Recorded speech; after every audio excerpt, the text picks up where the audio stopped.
Shalom amigos, un gusto saludarles de nuevo y estar siempre en sintonía con la Torá.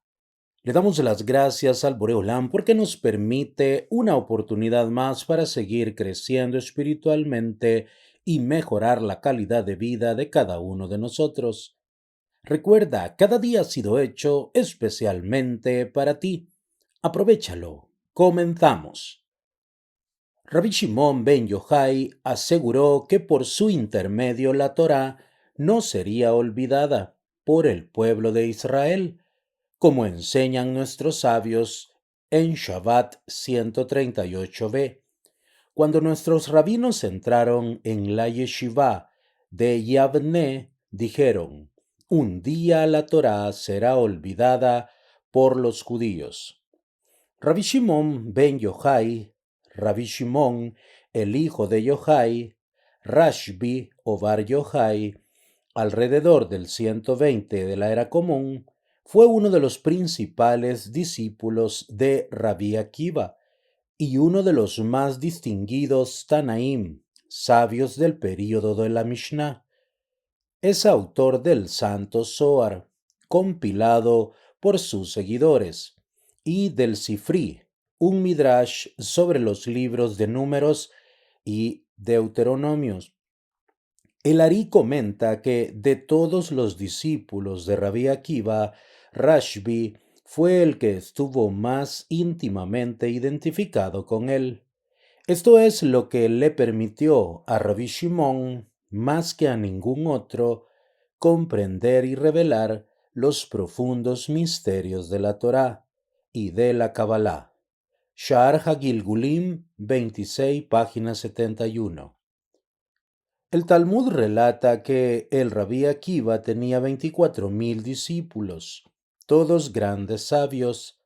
En el lapso de apenas 33 días, durante el período de la cuenta del Homer, entre Pesach y Shavuot, los 24,000 fallecieron debido a que no se respetaban entre sí. De este modo el mundo quedó sin Torá, hasta que el Rabí Akiva les enseñó a 5 nuevos discípulos: Rabí Meir, Rabí Yehudá, Rabí Yosí, Rabí Shimon ben Yochai y Rabí Nehemías.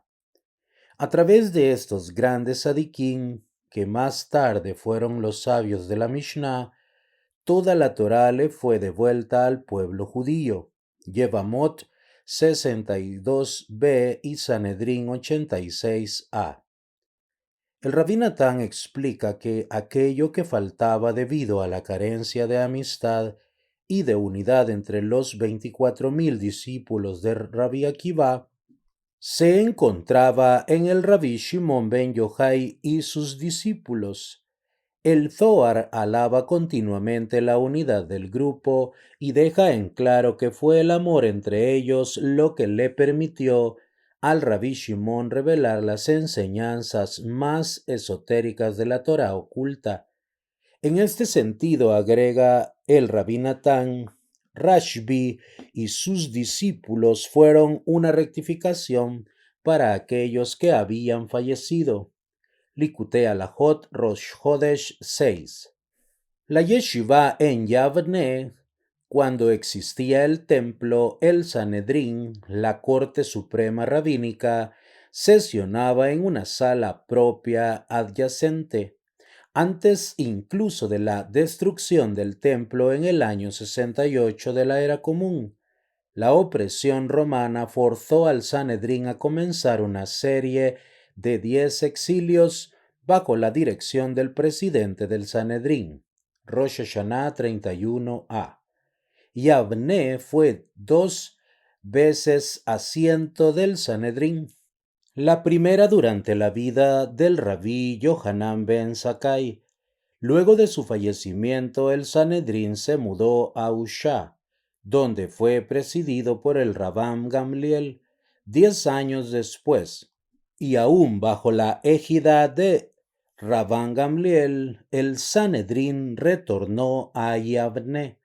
El Sanedrín del Rabban Gamliel estaba compuesto por Rabí Eliezer, Rabí Yoshua, Rabí Akiva y sus colegas, los 10 mártires. En ese entonces, los 5 discípulos del Rabí Akiva eran sus estudiantes. Forzar al Sanedrín a reubicarse constantemente era parte del intento del Imperio Romano de destruir la religión judía, desarraigando las yeshivot ya establecidas. Los presidentes del Sanedrín descendientes de la casa del rey David eran vistos en especial como enemigos de los romanos, quienes los consideraban como un símbolo de la soberanía judía independiente. Su continuo liderazgo era considerado como una amenaza para el imperio. Galiut Sanedrín. La Torá será olvidada.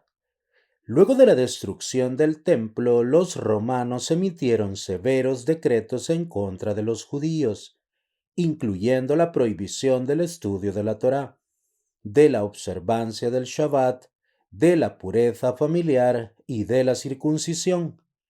Todas las misbot que hacían que los judíos se mantuviesen socialmente apartados de los gobernantes romanos, incluso misbot que no eran tan obvias como los tefilín, la matzá y el lulav, eran castigadas con la pena de muerte. Shabbat 130a, Mejiltá Yitro 6. La generación del Rabí Shimón fue conocida entonces como la generación del Shmad, destrucción y apostasía, durante la cual los judíos sufrieron incesantemente a manos de sus conquistadores romanos. Luego de ser testigos de la destrucción y la forma de vida judía a manos de sus opresores, los rabinos predijeron el sufrimiento y la opresión que llevarían inevitablemente al holocausto espiritual de la asimilación, a un total olvido de la Torá y de las misbot. Los sabios basaron sus argumentos en la profecía de Amós 8, 11 y 12. Días vendrán, dice Dios, cuando enviaré hambre al mundo, no hambre de pan, ni sed de agua, sino de escuchar la palabra de Dios. Buscarán para encontrar la palabra de Dios, pero no la hallarán. El rabino Shimón fue el único que se mantuvo firme frente a los más importantes rabinos de su tiempo, con la convicción de que la Torá nunca sería olvidada. Fundamentaba su opinión en un versículo: no será olvidada de la boca de su simiente. Los comentarios explican que los sabios contendían que este versículo se limitaba a la canción de Moshe, a Azinu, de Barín 32. Solo esta canción se quedaría eternamente con el pueblo judío, no así el resto de la Torá. Pero el rabí Shimón comprendió este versículo como relativo a toda la Torá. Concordaba en que llegaría una época en que la claridad en la comprensión de la Torá sería algo extremadamente raro debido a los desacuerdos entre los sabios, y este sería el hambre y la sed por la palabra de Dios. Pero la Torá misma nunca sería olvidada en su totalidad. El Rebbe Nachman explica entonces qué es lo que le dio a Rashbi la confianza para tomar esta posición en contra de todos los rabinos. No es seguro si esta disputa sobre el futuro de la Torá tuvo lugar cuando el Sanedrín sesionaba en Yavne o más tarde, al mudarse por segunda vez a Usha y luego a Shfarán.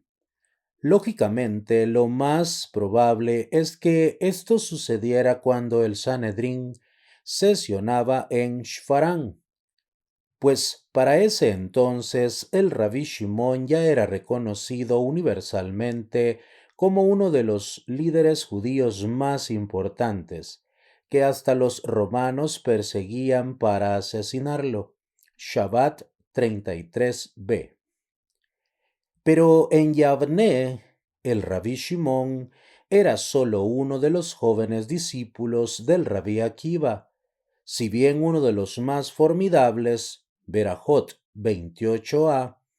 Es por tanto difícil imaginar que el rabí Shimón se hubiera enfrentado a ese momento a los sabios más importantes.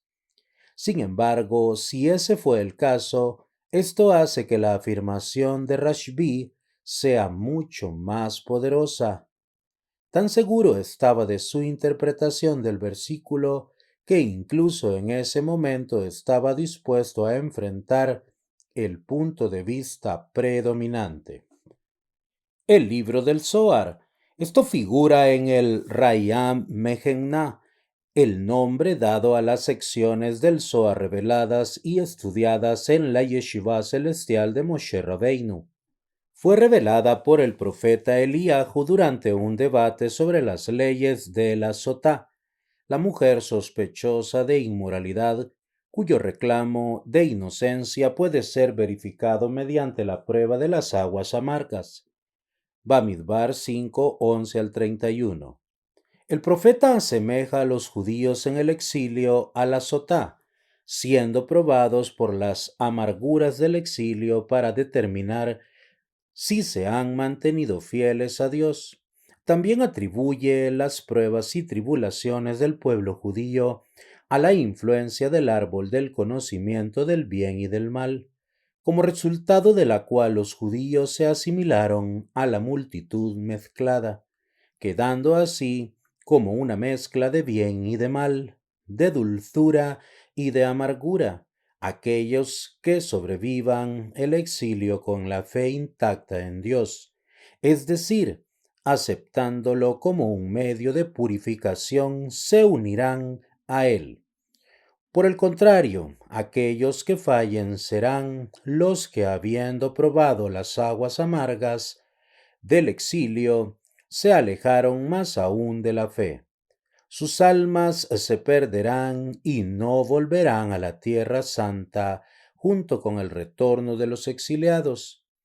Continúa el profeta Eliyahu, pero están aquellos que comen del árbol de la vida y así alcanzan una profunda comprensión. Estos son los misterios de la Torá, la Kabbalah, el Zohará, el esplendor de Biná, que es la fuente de todo arrepentimiento. Aquellos que alcancen estos misterios no tendrán que ser probados por la amargura del exilio, pues mediante la Torá oculta el alma se purifica y se limpia de toda mezcla. Así cuando llegue el momento en que todo Israel pruebe del árbol de la vida, que es el libro del Zohar, serán entonces redimidos del exilio a través de la bondad y de la misericordia, y no a través de la amargura de las preguntas y respuestas, tal como sucede con aquellos que estudian solo la Torá revelada. Zohar 3, 124b. Mientras que la Torá oculta corresponde al árbol de vida, la Torá revelada corresponde al árbol del conocimiento. Esto ocurre en especial con la Torá oral, Mishnah y Talmud. Aunque la Torá es pura en todos sus aspectos, dado que la Torá oral trata de lo permitido y de lo prohibido, del bien y del mal, se la asocia también con el árbol del conocimiento del bien y del mal. Esto no quiere decir que el judío deba evitar estudiar la Torá revelada, todo lo contrario. Solo a través de su estudio es posible ascender a los grandes niveles de bien y anular sus propios rasgos negativos y el mal en general. Este proceso de limpieza es necesario.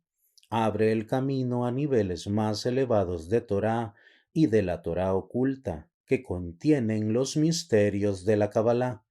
Estos misterios se centran en el significado interno de las leyes y conceptos de la Torá y tienen el poder de forjar una unión mucho más fuerte entre el judío y Dios, quien también está oculto. Con la llegada del Mashiach, el mal será completamente anulado, pues entonces los misterios de la Torá, del árbol de vida, les serán revelados a todos. Alcanzar y comprender la Torá oculta corresponde a alcanzar y comprender al Dios oculto, tal como sucederá con la llegada del Mashiach.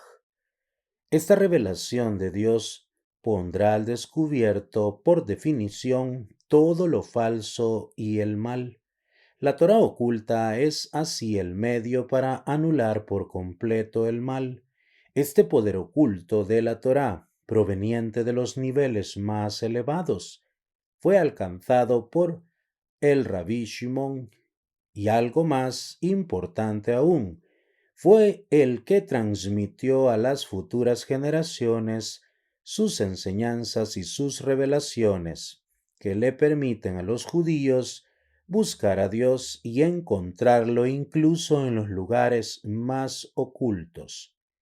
Por lo tanto, fue sólo el Rabí Shimon que tuvo el permiso de arriba para revelar los misterios de la Torá, quien fue capaz de afirmar con certeza que la Torá no sería olvidada por el pueblo judío. El Rabí Natán conecta esto con la enseñanza talmúdica de que el mundo fue creado mediante 10 expresiones, la primera de las cuales fue Bereshit, Megilá 21b. Vale decir, el primer capítulo del Génesis contiene 10 expresiones, cada una de las cuales es una expresión verbal de algún aspecto de la creación. Sin embargo, una lectura cuidadosa del texto demuestra que la palabra Vayomer y dijo, que introduce cada expresión, solo aparece 9 veces. Enseñan nuestros sabios, por tanto, que la primera palabra, Bereshit, en el comienzo, también es una expresión, la expresión oculta, mientras que las 9 expresiones reveladas manifiestan divinidad, lo cual corresponde a recordar la Torá. La expresión oculta denota el olvido de la Torá, como si la Torá estuviera oculta de la persona. Aún así, la expresión oculta también es la primera de las 10, la más elevada de todas. Como tal, es esta expresión oculta la que sustenta a todas las demás, e incluso a aquellos aspectos de la creación que se encuentran más alejados de Dios, pues sólo la luz de lo que es más exaltado puede brillar en aquello que se encuentra más abajo. Al buscar esta luz oculta, la expresión oculta, uno puede finalmente retornar a Dios. Torá Natán 1. En nuestro contexto, esta expresión oculta corresponde a la Torá oculta, el libro del Zohar. Ambos, Bereshit y las enseñanzas de Rashbi, sustentan aquello que está totalmente alejado de la santidad. Amigos, hasta aquí la lectura de este día. El Boreolán mande Parnasá Tová a sus mesas, tanto espiritual como materialmente, y que siempre la luz de la Torá ilumine sus rostros. Hasta la próxima con la ayuda de Hashem.